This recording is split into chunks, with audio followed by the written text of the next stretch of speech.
Okay, so why motivation?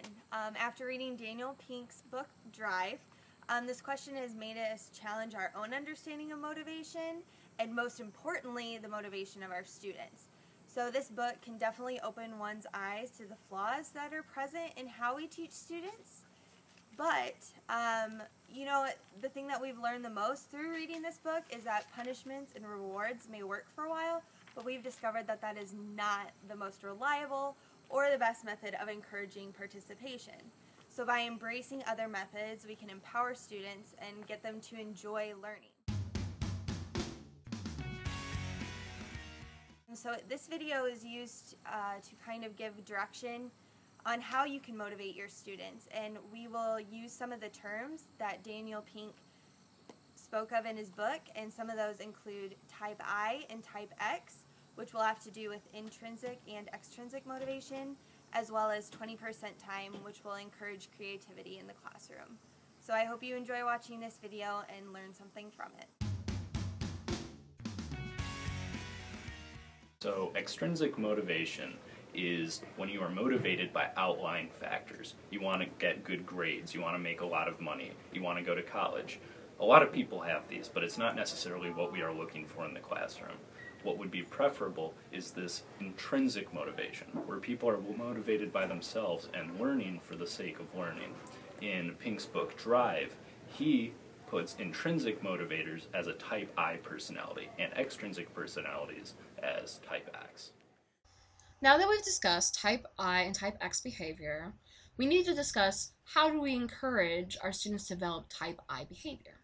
To do this, Pink suggests we help students build autonomy, mastery, and purpose. So how can we do that? To build autonomy, we can ask ourselves whether or not we're allowing students to have a say in the way they do their work. In a 2006 study, it was shown that classes where student autonomy was promoted developed better performance and increased engagement amongst students in comparison to a room where the teacher is the sole decision maker. To build mastery, we can ask ourselves whether our assignments are interesting and engaging to the students. We can do this by encouraging and praising students' effort and strategy, both elements of mastery. Finally, to build purpose, we need to ask if our students see the relevance of the work beyond the classroom setting. William Brozo's research suggests that we must work with students to see what their interests are. Remember, type I personalities are not born, as Pink notes. Science knows that the way the person behaves isn't something that a person is born with. If we are to develop type I students, we can begin to develop intrinsically motivated students.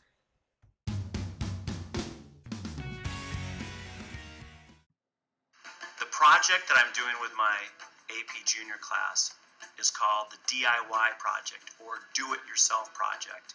And basically what it is I'm giving my students 20% of their time in my classroom to explore and make anything they want. Instead of me coming up with their project idea, I want it to originate with them. And it gives students the opportunity to make something for an audience that's outside of the classroom.